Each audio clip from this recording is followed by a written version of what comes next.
పాలరేవు అనే ఊరిలో చంద్రయ్య, కమలమ్మ అనే ఒక పేద రైతు దంపతులు ఉండేవారు. వారికి ఒక కొడుకు, ఒక కూతురు ఉన్నారు. ఒక ప్రమాదంలో ఆ దంపతులిద్దరూ మరణించడంతో కొడుకు రాముడు, కూతురు కృష్ణవేణి ఇద్దరు అనాథలవుతారు. చిన్న వయసులో చెల్లెలి బాధ్యత తీసుకోవడం కష్టమవుతుందని రాముడు చంద్రయ్య తమ్ముడు తమ బాబాయి అయిన సోమయ్య ఇంటికి వెళ్తాడు. నమస్కారం బాబాయ్. యారా రాముడు, ఏంటిలా వచ్చావు? ఏం లేదు బాబాయ్, చెల్లి చాలా చిన్నది కదా, పైగా ఆడపిల్ల. నేనెలాగోలాగా బ్రతికేస్తాను. చెల్లి బాధ్యత మీరు పిన్ని తీసుకొని తనని మీ దగ్గర పెట్టుకొని చదివిస్తే నేనేదో ఒక పని చేసి మీకు ప్రతి నెల డబ్బులు పంపిస్తాను బాబాయ్. ఈ ఒక్క సాయం చెయ్యండి, మీకు పుణ్యం ఉంటుంది. ఏంట్రా రాముడు, పుణ్యం అది ఇదని పెద్ద మాటలు మాట్లాడుతున్నావు. నేను మీ చిన్నాన్నని, అంటే మీ నాన్న తర్వాత నాన్నలాంటి వాణ్ణి. మా అన్న నాకెంతో సాయం చేశాడు. ఎంతో కష్టపడి చదివించాడు, నన్ను ఇంతటి వాణ్ణి చేశాడు. నేను నా అన్నపిల్లల కోసం ఈ మాత్రం చేయలేను? ఇదంతా చాటు నుండి వింటున్న సోమయ్య భార్య సీత సోమయ్యను పక్కకు పిలిచి ఇలా అంటుంది. ఏంటి, మీకేమైనా మతిపోయిందా? ఉన్న ఒక్క కొడుకుని బాగా చూసుకోవడానికి మాత్రం కుదరట్లేదు గాని దారినిపోయే సంత తీసుకొచ్చి నా నెత్తిని పెడతారా? చిచి, ఏం మనిషో ఏంటో. అది కాదే సీత, ఇప్పుడు వాళ్ళకి మనం తప్ప ఎవరూ లేరు. చిన్నపిల్లలు గదా, ఎలా బ్రతుకుతారు సీత? ఇప్పుడు చిన్నపిల్లలే, రేపు పెద్దయ్యాక వాళ్ళ చదువులు, పెళ్లిళ్ళు అంటూ బోలెడు ఖర్చు వచ్చి మీద పడుతుంది. అవన్నీ చెయ్యాలంటే మనం ఉన్న ఆస్తి కాస్త అమ్ముకోవాలి, తెలుసా? నెమ్మది నెమ్మది, అలా అరవకే, పిల్లలు వింటారు. మీరు నోరు మూసుకోండి. వాళ్ళు వినాలని నేను ఇలా అరుస్తున్నాను, అర్థమైందా? దిక్కుమాలిన సంత, చిచి అంటుంది సీత. ఇదంతా విన్న రాముడు తన చెల్లెల్ని తీసుకుని అక్కడి నుండి వెళ్తాడు. అయిన వారెవ్వరూ వారి పరిస్థితిని చూసి కూడా ఎక్కడ తమపై భారం అవుతారో అని వారిని పలకరించడానికి కూడా ఎవరూ ముందుకు రాలేదు. ఇది చూసి రాముడు, కృష్ణవేణి చాలా బాధపడతారు. ఇదిలా ఉండగా రాముడు మాత్రం తన చెల్లెల్ని ఎలాగైనా మంచి చదువు చదివించాలని అనుకుని ఊరిలోని ఓ షావుకారు దగ్గర పనికి చేరతాడు.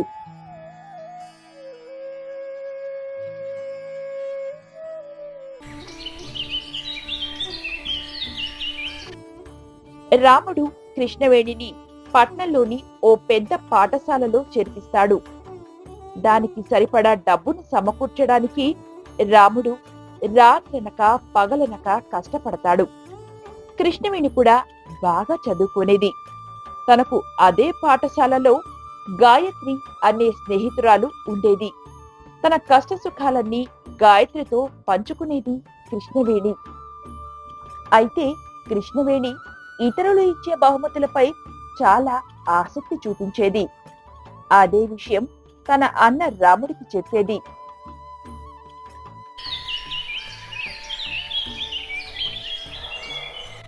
ఒకరోజు కృష్ణవేణి తన స్నేహితురాలైన గాయత్రి పుట్టినరోజు వేడుకకు వెళ్లి వచ్చిన దగ్గర నుంచి నిరాశతో, విచారంగా ఏదో ఆలోచించుకుంటూ కూర్చుంది.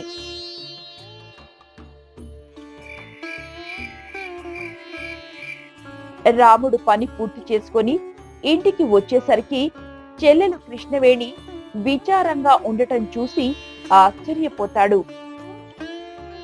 అమ్మా కృష్ణవేణి, ఏం జరిగింది? ఎందుకలా ఉన్నావు? మరేమో నా స్నేహితురాలు గాయత్రి ఉంది కదా, ఈరోజు తన పుట్టినరోజు. ఆ వేడుకకు వెళ్ళొచ్చాను. తనకి ఎన్ని బహుమతులు వచ్చాయో! బొమ్మలు, కొత్త బట్టలు, ఇంకా చాలా వచ్చాయి. మనకెవరు ఒక్క బహుమతి కూడా ఇవ్వలేదు కన్నయ్యా. విషయం అర్థం చేసుకున్న రాముడు, చూడమ్మా కృష్ణవేణి, వారికి అమ్మా నాన్న, బంధువులు అందరూ ఉన్నారు, కానీ మనకి ఎవ్వరూ లేరు. ఏ దిక్కు లేని వారికి ఆ భగవంతుడే దిక్కవుతారని మన అమ్మా నాన్న చెప్పేవారు.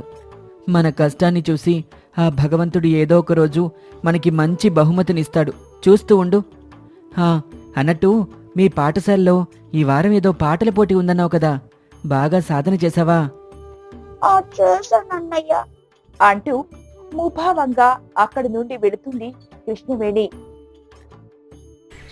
మరుసటి రోజు రాఖీ పండగ. కృష్ణవేణి రాముడిని రాఖీ కొనడానికి డబ్బులు అడుగుతుంది. అన్నయ్య, మా స్నేహితురాలు గాయత్రి రాఖీ కొనడానికి సంతకి వెళ్తున్నట. నేను కూడా వెళ్ళి నీకు రాఖీ కొనుక్కొస్తానన్నయ్య. అలాగేనమ్మా, ఇదిగో. అదేంటన్నయ్య 2 రూపాయలు ఇచ్చావు? రాఖీ 10 రూపాయలు. మనకి 10 రూపాయలు పెట్టి రాఖీ కొనేంత స్తోమత లేదమ్మా అంటూ రాముడు అక్కడి నుండి వెళతాడు. కాసేపటికి కృష్ణవేణి రాముడికి రాఖీ కట్టి అన్నయ్య తనకి మంచి బహుమతి ఇస్తాడు అని వేచి చూస్తుంది. కాని రాముడు మాత్రం రాఖీ కట్టించుకొని కృష్ణవేణి కాళ్లకు దండం పెట్టి అక్కడి నుండి వెళతాడు. తన అన్న ఏదో మంచి బహుమతి ఇస్తాడని ఆశతో ఎదురు చూసిన కృష్ణవేణికి నిరాశ ఎదురవుతుంది. ఇలా ఆ రోజు గడుస్తుంది. మరుసటి రోజు ఉదయం కృష్ణవేణి పాఠశాలకు బయలుదేరుతూ దారిలో తన స్నేహితురాలైన గాయత్రితో ఇలా అంటుంది. గాయత్రి, మీ అన్న నీకు రాఖీ కడితే ఏం బహుమతి ఇచ్చాడు? బంగారు ఉండడం మా అన్న నాకు బహుమతిగా ఇచ్చాడు కృష్ణవేణి. మరి మీ అన్నయ్య? మా అన్నయ్యకి నా మీద అంత ప్రేమ లేదులే. మా అన్నయ్య నాకు ఏ రోజు ఒక్క బహుమతి కూడా ఇవ్వలేదు. అలా ఎందుకు అనుకుంటావు కృష్ణవేణి? మా అన్నయ్య నాకు ఉంగరం పెట్టింది తన డబ్బులతో కాదు, మా నాన్నగారి డబ్బులతో. కానీ మీ అన్నయ్య మాత్రం నువ్వు చదువుకోవాలని తన చదువుని త్యాగం చేసి నీ కోసం కష్టపడుతున్నాడు అని గాయత్రి అనడంతో కృష్ణవేణి నిజమే కదా అని బాధపడుతుంది. ఇలా కొన్ని రోజులు గడిచాయి. ఒకరోజు కృష్ణవేణికి పాటల పోటీల్లో ప్రథమ బహుమతి వస్తుంది. వెంటనే ఈ సంతోషాన్ని తన అన్నతో పంచుకోవడానికి పరుగులతో ఇంటికి వస్తుంది.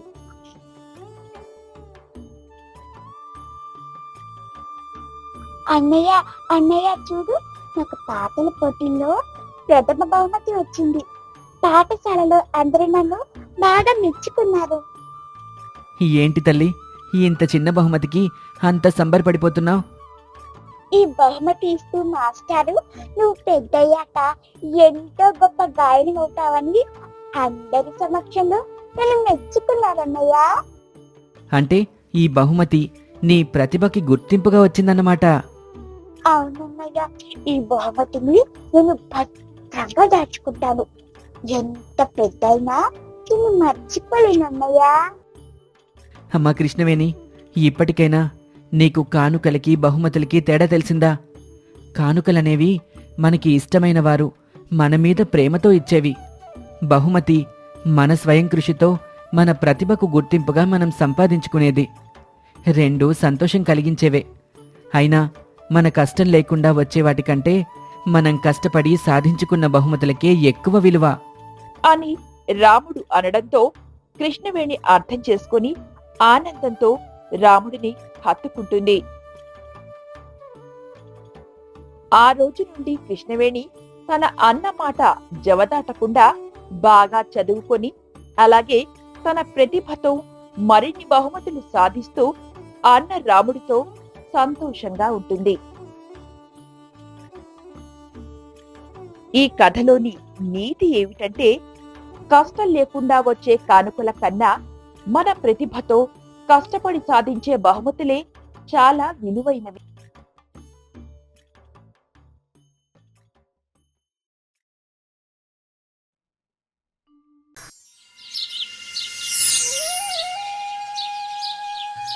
అనగనగా ఒక ఊరిలో సుబ్బరాజు, వీర్రాజు అని ఇద్దరు మిత్రులు ఇరుగు పొరుగున ఉండేవారు.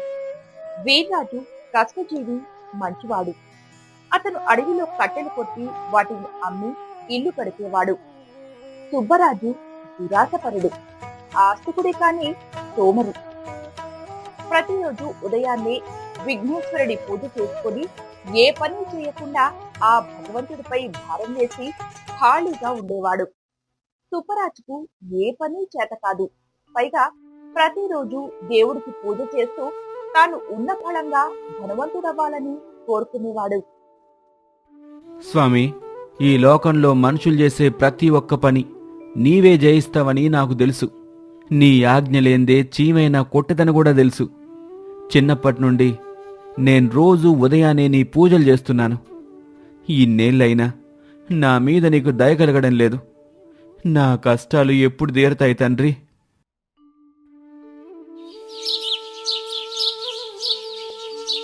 ఇదిలా ఉండగా ఒకరోజు సుబ్బరాజు, వీర్రాజు అడవిలో కట్టెలు కొట్టడానికి వెళతారు. దారిలో వీర్రాజు, ఇంకా ఎన్నేళ్ళు మనం ఇలా గొడ్డి చాకరీ చేస్తూ ఉండాలి? మన బతుకులు మారవా? నేను రోజు ఆ విఘ్నేశ్వరుణ్ణి ప్రార్థిస్తూ ఉన్నాను. ఆయనకు నా మీద ఏ రోజు దయగలుగుతుందో ఏంటో. అసలు మన జీవితాల్లో సంతోషం అనేది రాసిపెట్టలేదేమో. అలా ఎందుకు అనుకుంటావు మిత్రమా? ఆ దేవుడి దయ వల్లే గదా రోజు మన కడుపుకి సరిపడా ఆహారం దొరుకుతుంది. ఇంకెందుకు చింతిస్తున్నావు? నీకింకా ఏం కావాలి? అది కాదు వీర్రాజు, అప్పుడప్పుడు నాకు కొన్ని విచిత్రమైన ఆలోచనలు వస్తుంటాయి. అదేంటంటే, మన కథల్లో చెప్పినట్టుగా భగవంతుడు ప్రత్యక్షమై ఉన్న పలంగా మనల్ని ధనవంతుల్ని చేస్తే ఎలా ఉంటుందా అని ఆలోచిస్తున్నాను. మిత్రమా, అవన్నీ కథల్లో మాత్రమే సాధ్యమవుతాయి. నిజ జీవితంలో మాత్రం మనం కష్టపడిందే ఏదీ సాధించలేం. చూడు వీర్రాజు, మనం ఎంత కష్టపడినా గానీ ఆ భగవంతుడు దయలేందే ఏమీ చేయలేం అంటూ వారిద్దరూ నడుచుకుంటూ కొంత దూరం వెళ్లారు.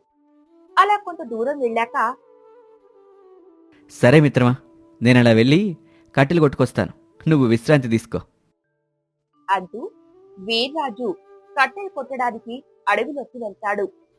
వీర్రాజు వచ్చే వరకు ఏమి చేయాలా అని అటూ ఇటూ తిరుగుతుండగా సుబ్బరాజుకు ఓ పెద్ద చెట్టు కింద ఓ విఘ్నేశ్వరుడి విగ్రహం కనబడుతుంది. ఆ విగ్రహం చూడడానికి పురాతన విగ్రహంలా కనబడుతుంది.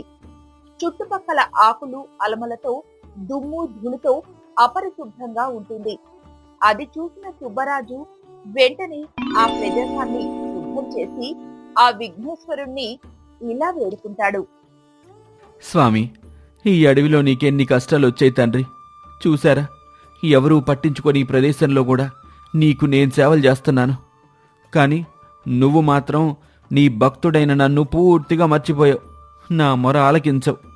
వాడు ఆ మాటలు అంటుండగానే ఆశ్చర్యంగా ఆ విఘ్నేశ్వరుడే ప్రత్యక్షమై, నాయనా సుబ్బరాజు, నా పట్ల నువ్వు చూపిన శ్రద్ధని, భక్తిని మెచ్చాను. ఏదైనా ఒక వరం కోరుకో. ధన్యుని స్వామి, ఈ నేలకు నన్ను గుర్తించినందుకు నీకు కృతజ్ఞతలు. కానీ స్వామి, ఏంటి నాయనా ఆ సందేహం? ఏం లేదు స్వామి, వరం ఇస్తావన్నావు బాగానే ఉంది గాని కేవలం ఒక్క వరమే కోరుకోమంటున్నావు. ఇన్నేళ్లుగా మిమ్మల్ని సేవించే భక్తుడికి కేవలం ఒక్క వరమే ఇస్తావా? నీ భక్తుడి మీద నువ్వు చూపించే జాలిదేనా? చూడు నాయనా, మంచి మనసుతో కోరే చిన్న వరం కూడా నీకు పెద్ద లాభం చేకూరుస్తుంది.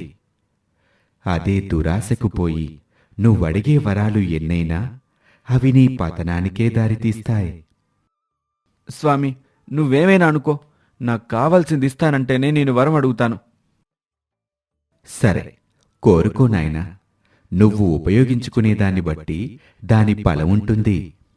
నేనెప్పుడు ఏం కోరుకున్నా అది క్షణాల్లో నా ముందు ప్రత్యక్షం అవ్వాలి స్వామి. ఆ వరాన్ని నాకు ప్రసాదించండి.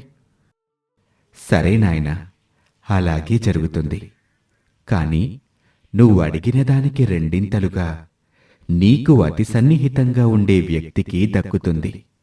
సరేనా? సన్నిహితంగా ఉండే వ్యక్త అంటే వీర్రాజు. సరే, ఆడికి రెండింతలు దొరికితే నాకేంటి?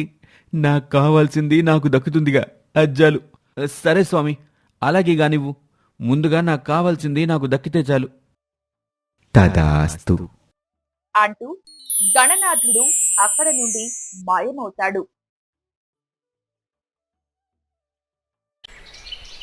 మరుసటి రోజు ఉదయం సుబ్బరాజు చచ్చా, ఈ పాడుబడ్డ గుడిసెలో ఇంకా ఎన్నేళ్ళుంటాం? ఆ విఘ్నేశ్వరుడు వరం ఇచ్చాడు కదా, అది ఉపయోగించుకుంటాను. స్వామి, ఎన్నో ఏళ్లుగా ఈ చిన్న పూరి గుడిసెలో నా జీవనం సాగిస్తున్నాను. ఉన్నపలంగా నా ఈ గుడిసె ఓ పెద్ద భవనంగా మారిపోవాలి. అలాగే కట్టుకోవడానికి మంచి బట్టలు, ఇంకా కొన్ని బంగారు నాణాలు ప్రసాదించు తండ్రి. తినటానికి కొన్ని పండ్లు కూడా ఇవ్వు స్వామి, బాగా ఆకలేస్తుంది. అంతే. సుబ్బరాజు ఇలా కోరుకోగానే వాడు ఉంటున్న గుడిసె పెద్ద భవనంగా మారిపోవడంతో పాటు వాడు కోరుకున్నవన్నీ వాడి ముందు ప్రత్యక్షమయ్యాయి. ఎంత పెద్ద భవనం, ఎన్ని బట్టలు, ఎన్ని బంగారు నాణేలో. ఆకలిగా ఉంది, కాసిని పండ్లు తిని ఈ విషయం వీర్రాజుకి చెప్పడానికి వెళ్తాను అంటూ సంతోషంతో అతని దగ్గరికి బయలుదేరాడు. తీరా అక్కడికి వెళ్ళాక అక్కడ జరిగిన అద్భుతాన్ని చూసి సుబ్బరాజు ఉలిక్కిపడ్డాడు. వీర్రాజు పూరి గుడిసె కాస్త 2 పెద్ద భవంతులుగా మారింది. దానితో పాటు విఘ్నేశ్వరుడు వరమిచ్చినట్టుగానే సుబ్బరాజుకి దక్కినవన్నీ రెండింతలుగా వీర్రాజుకు వచ్చాయి. ఇదంతా చూసిన సుబ్బరాజుకి వీర్రాజుపై అసూయ మొదలైంది. చచ్చా, ఈడేంటి నా వల్ల వీళ్ళా పడుతున్నాడు? సర్లే, ఏం చేస్తాం, మనం కోరుకున్న వరం అలాంటిది. సరే గాని అంటూ సుబ్బరాజు అక్కడి నుండి వెళ్ళిపోయాడు. మరుసటి రోజు ఉదయం ఇవాళ మంచి రుచికరమైన భోజనం తినాలని మనసు కోరుకుంటుంది. పట్నం వెళ్ళి మంచి భోజనం చేసి వస్తాను. కానీ పట్నం వెళ్ళాలంటే చాలా దూరం నడవాలి. ఆ గణనాథుణ్ణి 4 చక్రాల వాహనం కోరుకుంటాను. సుబ్బరాజు కోరుకోగానే తన ముందు ఒక 4 చక్రాల వాహనం ప్రత్యక్షమైంది. వెంటనే వీర్రాజుకి ఇంటి ముందు 2 వాహనాలు ప్రత్యక్షమవుతాయి. ఇది చూసిన సుబ్బరాజుకి వీర్రాజు పైన మరింత అసూయ పెరిగింది. చచ్చా, అనవసరంగా వరం అడిగాను. ఆ విఘ్నేశ్వరుడు చెప్పినట్టు నాకే ఉపయోగపడే ఒక్క వరంతో సరిపెట్టుకుంటే అయిపోయేది. ఇప్పుడు చూడు, వీడే కష్టం లేకుండానే నాకంటే 2 ఎక్కువ లాభపడుతున్నాడు. వీడికి ఎలాగైనా గుణపాఠం నేర్పాలి. ఏం చెయ్యాలి? నేను ఇంత లాభపడితే వీడు 2 లాభపడుతున్నాడుగా. అదే నాకో నష్టం జరిగితే వాడికి 2 నష్టం జరుగుతుంది. స్వామి, నేను అడిగినవన్నీ నాకు వెంటనే ప్రసాదిస్తున్నావు. ఈ నా కోరికను కూడా తీర్చు తండ్రి. నాకు ఏ నొప్పి కలగకుండా ఒక కన్ను, ఒక కాలు, ఒక చెయ్యి లేకుండా చేయి స్వామి. సుబ్బరాజు ఇలా కోరుకోగానే వెంటనే వాడికి ఒక కన్ను, ఒక కాలు, ఒక చెయ్యి లేకుండా పోయాయి. దీంతో వీర్రాజుకి 2 కళ్ళు, 2 కాళ్ళు, 2 చేతులు లేకుండా అయి ఉంటుందని సంతోషిస్తూ కుంటుకుంటూ వీర్రాజు ఇంటికి వెళ్ళాడు సుబ్బరాజు. వీర్రాజును చూసి సుబ్బరాజు ఆశ్చర్యపోయాడు. తన కళ్ళు, కాలు, చెయ్యి అన్నీ బాగానే ఉన్నాయి. ఇదేంటి, వీడి కన్ను, కాలు, చెయ్యి అన్నీ బాగానే ఉన్నాయి అంటే నేను కోరిన వరం నాకు మాత్రమే ఫలించింది, వీడికి ఎందుకు ఫలించలేదు? ఇలా అనుకుని తిరిగి ఇంటికి వెళ్లి ఆ విఘ్నేశ్వరుడితో బాధపడుతూ ఇలా వేడుకున్నాడు. స్వామి, నేనే పాపం చేశానయ్యా, నన్ను ఇలా చేశావు. నేను కోరిన దానికి 2 ఆ వీర్రాజుకు లభించాలి కదా. మంచి కోరుకున్నప్పుడల్లా వాడికి 2 ఇచ్చావు. అదే చెడు కోరుకున్నప్పుడు నా ఒక్కడికే ఇచ్చావు. ఇదే న్యాయం అని బాధపడుతుండగా ఆ విఘ్నేశ్వరుడే ప్రత్యక్షమై, ఏం సుబ్బరాజు, ఏమైంది? ఎందుకు బాధపడుతున్నా? బాధపడకేం చేయమంటావు స్వామి? నేను మంచి కోరితే నాకు రెట్టింపు వీర్రాజుకి ప్రసాదించావు.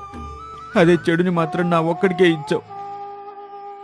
చూడు నాయనా, అన్ని జన్మల్లోకెల్లా మనిషి జన్మ చాలా గొప్పది. అది పొందిన మీరు ధర్మ మార్గంలో నడవాలి. కాని ఈ కలియుగంలో కొందరు మనుషులు తమకు ఉన్న దాంట్లో తృప్తి చెందకుండా పక్కవాడికి ఎందుకు ఎక్కువగా ఉంది అనే బాధలోనే జీవిస్తున్నారు. వీరు కష్టాల్లో ఉన్నవారిని ఆదుకోకపోగా ఇతరుల కష్టాలు చూసి ఆనందిస్తున్నారు. నీకిచ్చిన వరంతో నువ్వు సంతోషంగా జీవించవచ్చు. కాని ఎప్పుడైతే నీ స్నేహితుడికి నీకంటే ఎక్కువ లాభం వస్తుందని ఆలోచించి అతనికి కీడు చెయ్యాలని ప్రయత్నాలు మొదలుపెట్టావో అప్పుడే నీ పతనం ప్రారంభమైంది. నీకు బుద్ధి రావడం కోసమే నేను ఇలా చేశాను నాయనా. అంతేకాని నా భక్తుడైన నిన్ను బాధ పెట్టడానికి కాదు. ఇకనైనా మంచి మనసుతో మసలుకో. స్వామి, నన్ను క్షమించు, నాకు బుద్ధొచ్చింది అంటూ కన్నీటితో వేడుకున్నాడు సుబ్బరాజు. స్వామి చిరునవ్వుతో ఆశీర్వదించగానే సుబ్బరాజు అవయవాలు తిరిగి వచ్చాయి. ఇక ఆ రోజు నుండి సుబ్బరాజు కష్టపడి పనిచేస్తూ కష్టాల్లో ఉన్నవారికి సహాయపడుతూ సంతోషంగా ఉన్నాడు.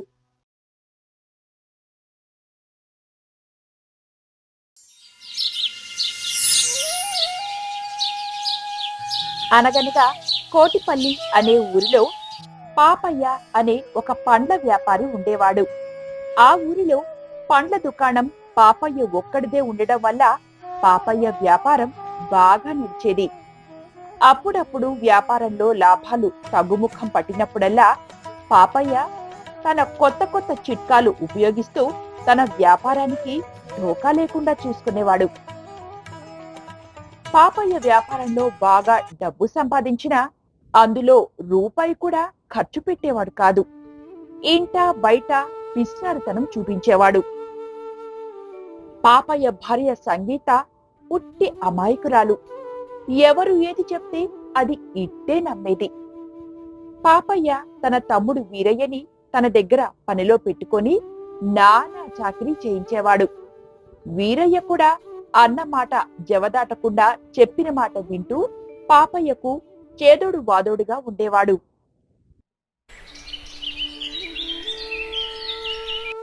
ఏమేవ్, ఏం చేస్తున్నావు? ఇలారా. అయ్యో రామా, ఏంటండి పిలిచారు? ఏం లేదు, నేను పక్క ఊరికి వెళ్తున్నాను. మన పాల సుబ్బయ్య వాళ్ళ అమ్మగారి వర్ధంతి అట. ఇవాళ నా భోజనం అక్కడే. తొందరపడి వంట అది చేయకు. వచ్చేటప్పుడు నీకు కూడా ఏదో ఒకటి తీసుకొని వస్తానులే. అయ్యో రామా, పక్క ఊరంటున్నారు, మంచి చొక్కా వేసుకుని వెళ్ళొచ్చుగా. నీ మొహం, నేను వెళ్ళేది ఏ కోటీశ్వరుడి ఇంటికో కాదు, సుబ్బయ్య ఇంటికి. అక్కడికి వచ్చే వారందరూ చొక్కా లేకుండానే వస్తారు. కొత్త చొక్కా వేసుకుని వెళ్తే మాసిపోతుంది. మళ్ళీ దాన్ని ఉతకడానికి సబ్బు వృధా ఖర్చు. అయ్యో రామా, ఈయన పిసినార్తనం రోజు రోజుకి మితిమీరుతోంది. ఈయనకు మంచి బుద్ధి ప్రసాదించు తండ్రి.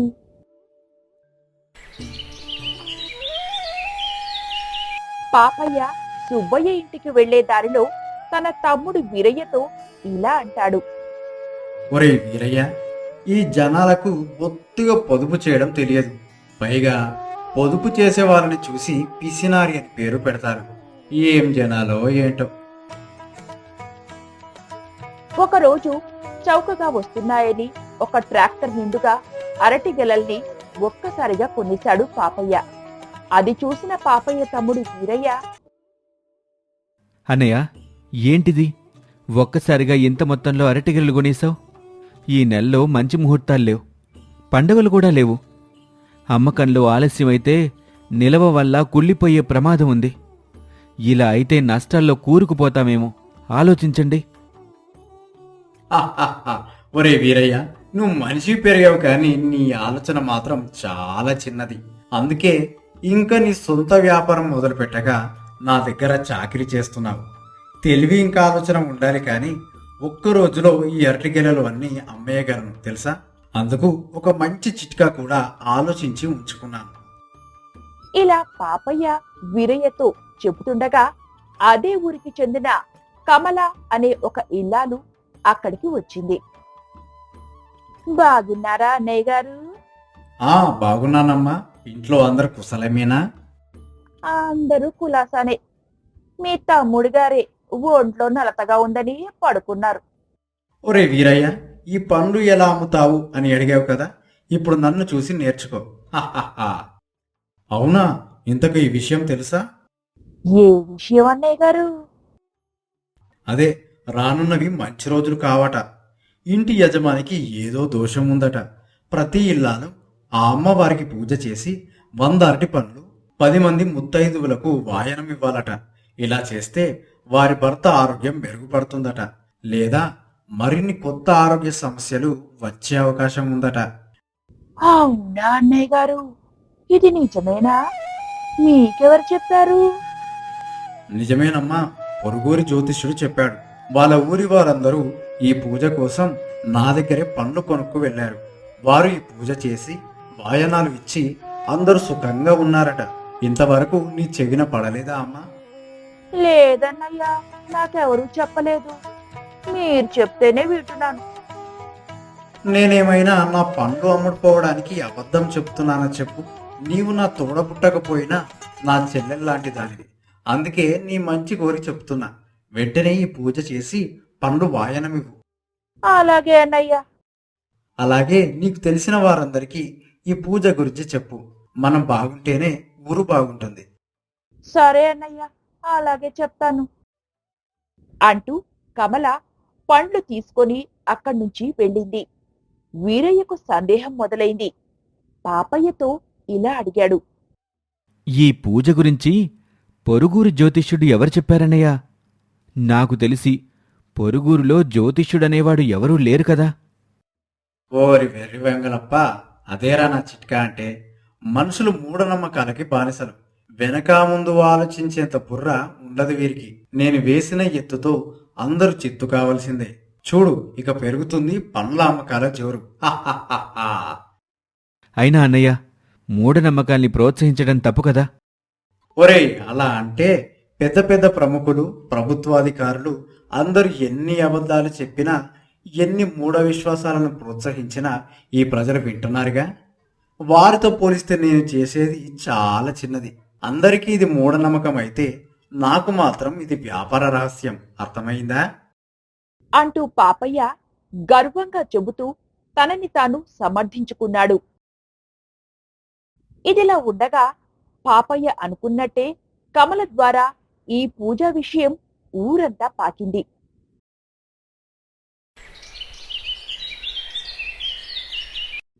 సాయంత్రం అయ్యేలోపే పండ్లన్నీ అమ్ముడుపోయాయి. లాభంగా వచ్చిన 5,000 రూపాయల్ని చూసి మురిసిపోయాడు పాపయ్య. హాహాహా. ఒరే వీరయ్య, చూసావా, మనం మామూలుగా చేసే వ్యాపారంతో పోలిస్తే ఇవాళ రెండింతల లాభం వచ్చింది. చూసావా మూఢనమ్మకంతో వచ్చే లాభాలు? ఇలా మాట్లాడుకుంటూ వాళ్ళిద్దరూ ఇంటికి వెళతారు. గుమ్మం బయట ఎదురు చూస్తున్న సంగీత పాపయ్యతో ఇలా అంటుంది. అయ్యో రామా, ఏవండి, పళ్ళు తెచ్చారా? పూజ మొదలెట్టాలి. పండ్ల? ఏం పండ్లు, ఎక్కడి పండ్లు? అవన్నీ ఎప్పుడో అమ్ముడుపోయాయి. లాభం 5,000 రూపాయలు వచ్చాయి. అయ్యో రామా, లాభం సంగతి దేవుడెరుగు. మీరు 10 కాలాల పాటు చల్లగా ఉంటే అదే నాకు 10,000. ఇలా అంటూ సంగీత ఇంట్లో నుండి ఒక తాయెత్తు తీసుకువచ్చి పాపయ్య చేతికి కడుతుంది. అది చూసి ఆశ్చర్యపోతాడు పాపయ్య. ఒసేయ్, ఏంటే ఇది? ఈ తాయెత్తు ఎక్కడిది? ఎవరిచ్చారు? నాకెందుకు కడుతున్నావు? అయ్యో రామా, మీకు తెలీదా? గ్రహదోష ఫలితంగా ఇంటి యజమానికి ప్రమాదం కలుగుతుందని ఊరంతా చెప్పుకుంటున్నారు. మన అదృష్టం బాగుండి పొరుగురి జ్యోతిష్యుడు అందరికన్నా ముందు మన ఇంటికే వచ్చాడు. అతనికి 10,000 రూపాయలు ఇచ్చి ఈ తాయెత్తు కొన్నాను. దీనివల్ల మీకు ఎటువంటి ప్రమాదం ఉండదని చెప్పాడు. మీరు ఇక దోషం నుండి బయటపడ్డట్టే. ఒసే వెర్రిమాలకం, తాయెత్తు ఎవరు కొనమన్నారే? అవన్నీ ఒట్టి మూఢనమ్మకాలే. ఈ దిక్కుమాలిన తాయెత్తు గురించి అంత డబ్బు ఎందుకు తగిలేశావు? అంటూ కోపంతో పాపయ్య సంగీతను తిడుతుండగా వీరయ్య మధ్యలో కలగజేసుకొని ఇలా అన్నాడు. అన్నయ్య, ఇందులో వదిన తప్పేమీ లేదు. మూఢనమ్మకాల్ని ఆచరించటం ఎంత తప్పో ప్రోత్సహించటం కూడా అంతే తప్పు. మీరు మీ లాభం కోసం లేవదీసిన పుకారు 5,000 రూపాయల లాభం తెచ్చిపెట్టింది. అదే పుకారుని అవకాశంగా మలుచుకొని జ్యోతిష్యుడు వదినమ్మని మోసంతో 10,000 రూపాయలకి ఆ తాయిత్తుని అంటకట్టాడు. మీరీ పుకారు లేవనెత్తకపోతే మీకీ నష్టం వచ్చేదే కాదు. అయ్యో రామా, ఈ పుకారు లేవనెత్తింది తమరా? అవునే, నన్ను క్షమించు. నాకు బుద్ధి వచ్చింది. నా స్వార్థానికి చేసిన పొరపాటు మళ్ళీ నా వరకు వస్తుందని గ్రహించలేదు. ఇకపై నేను ఏ మోసం లేకుండా వ్యాపారం చేస్తాను అంటూ సిగ్గుతో తలదించుకుంటాడు పాపయ్య. ఈ కథలోని నీతి ఏమిటంటే, మనం ఒకరికి మంచి చేస్తే అది తిరిగి మనకి మంచి జరుగుతుంది. అదే మనం ఒకరికి చెడు చేయాలని కోరితే అదే చెడు మనని నాశనం చేస్తుంది.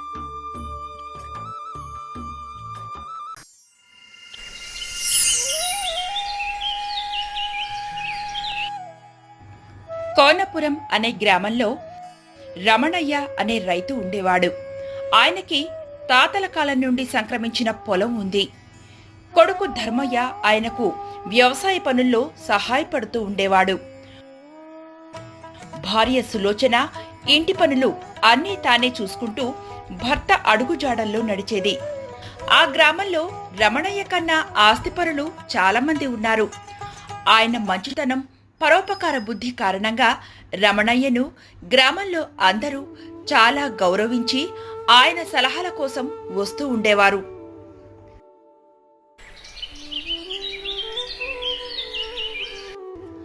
ఒకరోజు రమణయ్య పనిమీద పట్నం వెళ్ళాడు.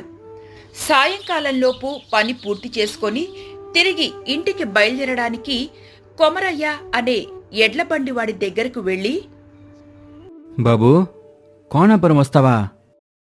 వస్తానయ్యా, కాకపోతే మరో ప్రయాణికుడు తోడైతే నాకు మీకు ఇద్దరికి గిట్టుబాటు అవుతుంది. అలాగే కానివ్వు, నీకు కూడా లాభం ఉండాలి కదా. ఇంతకీ నీ పేరేంటి? అయ్యా, నా పేరు కోమరయ్య. తామరు? నా పేరు రమణయ్య. కోనాపురంలో నాకు సొంత వ్యవసాయం ఉంది. ఇలా వారిద్దరూ మాట్లాడుతుండగా విలువైన దుస్తులు ధరించి సంపన్నుడిలా ఉన్న ఒక పెద్ద మనిషి కొమరయ్య దగ్గరకు వచ్చి, ఏం కొమరయ్య, నీకోసమే ఊరంతా వెతుకుతున్నాను. నువ్విక్కడున్నావా? అమ్మాయి పెళ్లి సంబంధం కోసం కోనాపురం వెళ్ళాలి. ఈరోజు చాలా మంచి రోజని పురోహితుడు చెప్పాడు. అందుకే ఆలస్యం చేయకుండా పరుగు పరుగునా వస్తున్నా. అంతగా బేరాలు లేని సమయంలో ఒకేసారి ఇద్దరు ప్రయాణికులు దొరికినందుకు కొమరయ్య సంతోషిస్తూ, అయ్యా, సుబ్బరాజు గారండి, వీరు రమణయ్య గారు. వీరు కూడా కోనాపురానికి వస్తున్నారు. మీరెళ్ళాలనుకుంటున్న పెళ్లి సంబంధం వాళ్ళ ఇంటికి వీరి నుంచి సులభంగా దారి తెలుసుకోవచ్చు. అలాగా? నమస్కారం రమణయ్య గారు. నమస్కారం సుబ్బరాజు గారు. నేను కూడా విన్నాను ఈరోజు చాలా మంచి రోజని. మీ అమ్మాయికి తప్పకుండా సంబంధం కుదురుతుంది. శుభవార్తతో తిరిగి ఇంటికి వెళ్తారులేండి. మీ మాటలు వింటుంటే నిజమే అనిపిస్తుంది. చాలా సంతోషం. మీరు చాలా సానుకూలంగా మాట్లాడుతున్నారు. మీలాంటి వ్యక్తులు చాలా అరుదుగా ఉంటారు. ఎడ్లబండి బయలుదేరింది. మాటల సందర్భంలో రమణాచారి సుబ్బరాజును గురించిన వివరాలు తెలుసుకున్నాడు. సుబ్బరాజు పట్నంలో పెద్ద వ్యాపారి. ఆయనకి ఒక్కతే కూతురు. కోనాపురంలో పెద్ద వ్యవసాయదారుడైన కనకయ్య కొడుకు లింగయ్యకు తన కూతురి పెళ్లి సంబంధం మాట్లాడ్డానికి బయలుదేరాడు. రమణయ్య గారు, మిమ్మల్ని ఓ విషయం అడగొచ్చా? అడగండి సుబ్బరాజు గారు. ఎందుకు సంకోచిస్తున్నారు? ఏం లేదండి. ఎంతైనా ఆడపిల్ల తండ్రిని కదా, కుతూహలంతో అడుగుతున్నాను. ఈ కనకయ్య గురించి వివరాలేమైనా చెప్పగలరా? వారు ఎలాంటివారు? వాళ్ళ అబ్బాయి ఏం చేస్తాడు? అయ్యా సుబ్బరాజు గారు, తినబోతూ రుచులు అడగడం ఎందుకు? పెళ్లి సంబంధాల విషయంలో వాళ్ళు వీళ్ళు చెప్పే మాటల కన్నా స్వయంగా మాట్లాడి తెలుసుకోవటం మంచిది. ఏది చెప్పడానికన్నా నేను నోరిప్పదలచలేదు. కారణం, పెళ్ళీడుకెదిగిన కొడుకు నాకు ఉన్నాడు. ఏ కారణాల చేతనైనా మీ కూతుర్ని కనకయ్య కొడుక్కివ్వకపోతే నేనే ఈ పెళ్లి సంబంధం జరగొట్టానని అందరూ అనుకోవచ్చు. అందుకే మీరే స్వయంగా కనకయ్య ఇంకా వాళ్ళ అబ్బాయితో మాట్లాడి మీ సందేహాన్ని తీర్చుకోండి. రమణయ్య మాటలు విని సుబ్బరాజు అతని నిజాయితీ, దాపరికం లేని మాట తీరు గురించి ఆలోచిస్తుండగా బండి ఊరి పొలిమేరలోకి ప్రవేశించింది.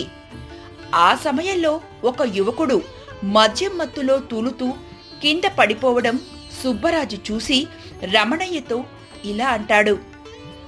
చూశారా రమణయ్య గారు, ఈ వయసులో కష్టపడి పని చేయాల్సిన వారు ఏ బాధ్యత లేకుండా ఇలా తయారయ్యారు చూడండి అని సుబ్బరాజు విసుక్కుంటూ రమణయ్యతో చెబుతాడు. ఆ యువకుడు మరెవరో కాదు, కనకయ్య కొడుకు లింగయ్య అని చెబితే ఆ సంబంధం చెడగొట్టిన వాడినవుతాను, చెప్పకపోతే ఓ అమాయకురాలి గొంతు కోసిన వాడినవుతాను అని అనుకొని తెలివిగా ఇలా అంటాడు. సుబ్బరాజు గారు, మీరు కనకయ్య గారితో సంభాషించిన తర్వాత ఒకమారు వాళ్ళ అబ్బాయితో కూడా అతని ప్రవర్తన ఎట్టా ఉందో తనిఖీ చేయండి. రోజులు బాగోలేవు. అన్నీ కుదిరినప్పుడే మీ నిర్ణయాన్ని వెల్లడించండి. సంబంధం అప్పుడే ఖాయం చేయండి. అలాగే రమణయ్య గారు, ఖచ్చితంగా తనిఖీ చేస్తాను అంటూ మరికొంత దూరం వెళ్ళాక దారిలో ఒకతను ఒక ముసలి ఎద్దును బలవంతంగా కొండ ప్రాంతానికి తోలుకు వెళ్తున్నాడు. రమణయ్య వెంటనే బండిని ఆపించి అతను కనకయ్య పాలేరు అని గుర్తించి, ఒరే రాములు, ఏంట్రా ఈ ఎద్దుని ఎక్కడికి తోలుకెళ్తున్నావు? ఇది మన కనకయ్య గారి ఎద్దే కదా? అయ్యా, ఈ ఎద్దు బాగా ముసలిదైంది కదయ్యా. పొలం పనులకి బొత్తిగా పనికి రావటం లేదు. మేత దండగా కొండ ప్రాంతానికి తీసుకెళ్తే అక్కడ బతికితే బతుకుతుంది, లేదా ఏ నక్కకో పులికో ఆహారం అవుతుందని మా యజమాని గారు చెప్పారయ్యా. ఒరే రాములు, మీ నాన్న వయసు సుమారు 70 నుంచి 80 ఏళ్ళు ఉంటాయి కదరా? అవునయ్యా. మరేమైనా పని చేస్తాడా? లేదయ్యా, ఈ వయసులో చేత కదయ్యా. అయ్యా, అయినా కొడుకు నేనుండగా ఆయన చూసుకోవాల్సిన బాధ్యత నాదే కదయ్యా. చూసావరా రాములు, మీ నాన్న నిన్ను పెంచి పెద్ద చేశాడనే కృతజ్ఞత నీలో ఉంది. కానీ ఆ ఎద్దు వయసులో ఉన్నప్పుడు అది చేసిన సేవలు మాత్రం మరిచారు మనుషులు. అయ్యా, మీరు చెప్పేది నాకు అర్థమయ్యింది. రెక్కాడితే గాని డొక్కాడని పరిస్థితి నాది. ఈ ఎద్దునట్ట వదిలేయటం నాకు కూడా బాధగానే ఉందయ్యా. కానీ నేను నా యజమాని మాటిని నా పని నేను చేస్తున్నానంతే. సర్లేరా, నీ గురించి నాకు తెలుసులే. దాన్ని తీసుకెళ్ళి నా పశువుల పాకలో కట్టేసెళ్ళు. మిగతా వాటితో పాటు మేతేసి చూసుకుంటాను. మీ యజమాని ఏమన్నా అంటే నేను మాట్లాడతానులే, ఇల్లు. రాములు తన యజమాని ఏమంటాడో అని భయపడుతూనే రమణయ్య మాట కాదనలేక బండి వెనకాలే వెళ్లి రమణయ్య పశువుల పాకలో కట్టేశాడు. రమణయ్య బండి దిగి సుబ్బరాజుతో మాట్లాడుతుండగా అప్పటి వరకు ఇంటి ముందు వేచి ఉన్న 70 ఏళ్ల పైబడిన ఒక ముసలావిడ లేచి రమణయ్యతో ఇలా అంటుంది. ఒరే రమణయ్య, నా కొడుకు కోడలు నన్ను ఇంట్లో నుంచి గెంటేశారా. నేను నీ ఇంటికి వచ్చాను. నువ్వు పొమ్మనవనే ధైర్యంతో వచ్చాన్రా. చూడు పెద్దమ్మా, నువ్వేం దిగులు పడకు. నువ్వు మా అమ్మతో సమానం. నిక్షేపంగా ఇక్కడే ఉండు. మా అమ్మే బతుకొచ్చిందనుకుంటాను. నీది ఎంత మంచి మనసురా రమణయ్య. సర్లేవే పెద్దమ్మా, ముందు నువ్వు లోపలికి వెళ్ళి భోజనం చెయ్యి. ఎప్పుడు తిన్నావో ఏంటో. లక్ష్మి, పెద్దమ్మని లోపలి తీసుకెళ్ళు. చూడండి, నేను చెప్తూనే ఉన్నాను లోపలికి రండత్తయ్యా అని. మీరు వచ్చే వరకు రాను అని భీష్మించు కూర్చుంది అంటూ లక్ష్మి ఆ ముసలవ్వను లోపలికి తీసుకువెళ్తుంది. ఇదంతా గమనించిన సుబ్బరాజుతో రమణయ్య, సుబ్బరాజు గారు, క్షమించండి. మాటల్లో పడి మీ సంగతే మర్చిపోయాను. ఇంట్లోకి రండి. కాస్త మా ఆతిథ్యం స్వీకరించెల్దురు గాని. ఈలోపు మా అబ్బాయి వస్తాడు. వాడే మిమ్మల్ని కనకయ్య ఇంటి దాకా తోలుకెళ్తాడు అంటూ రమణయ్య సుబ్బరాజుతో మాట్లాడుతుండగా రమణయ్య కొడుకు ధర్మయ్య అక్కడికి వస్తాడు. తండ్రిని చూస్తూ సంతోషంగా నాన్నగారు మీకు ఒక శుభవార్త. ఏంటి ధర్మం అంత సంతోషంగా ఉన్నావు? నాన్నగారు, పోయిన ఏడాదితో చూస్తే ఈసారి మన పంట 3 లాభం వచ్చింది. ఇదంతా నీ కష్టానికి ఫలితం ధర్మం. నువ్వు రాత్రనక పగలనక కష్టపడ్డావు కాబట్టే ఈ లాభాలు చూస్తున్నావు. శభాష్ నాన్న, నాకు చాలా గర్వంగా ఉంది. అంటూ రమణయ్య సంతోషిస్తాడు. ఇదంతా జాగ్రత్తగా గమనిస్తున్న సుబ్బరాజు రమణయ్యతో ఇలా అంటాడు. రమణయ్య గారు, ఇక నేను వెళ్ళొస్తాను. అయ్యో, అదేంటి సుబ్బరాజు గారు, కనకయ్య గారి ఇంటికి వెళ్ళాలన్నారు కదా, పెళ్లి కొడుకుని చూడరా? పెళ్లి కొడుకుని చూడడం అయిపోయింది. రమణయ్య గారు మరెవరో కాదు, అది మీ అబ్బాయే. మీరేం మాట్లాడుతున్నారో నాకు అర్థం కావట్లేదు. మా అబ్బాయి ఏంటి?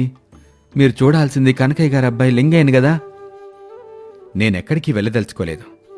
చూడండి రమణయ్య గారు, మనసులో జాలి దయ అనేది ఏమాత్రం లేని మనుషుల మధ్య మా అమ్మాయి ఎలా బ్రతకగలదు?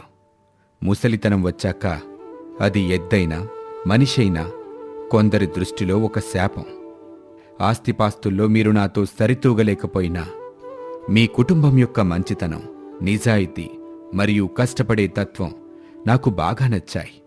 మా అమ్మాయి మీలాంటి వారి మధ్య అయితే బాగా సుఖపడగలుగుతుంది అని సుబ్బరాజు అనడంతో రమణయ్య సంతోషిస్తాడు. అలాగే ఒక మంచి ముహూర్తం చూసి రమణయ్య కొడుకు ధర్మయ్య సుబ్బరాజు కూతురు దేవికి పెళ్లి చేశారు. ఒక మనిషిపై అభిప్రాయం అనేది ఎవరో చెబితే విని నిర్ణయించుకునేది కాదు. ఆ మనిషి స్వభావాన్ని స్వయంగా ఆ వ్యక్తితో కొంత సమయం గడిపినప్పుడు అనుభవంతో తెలుస్తుంది.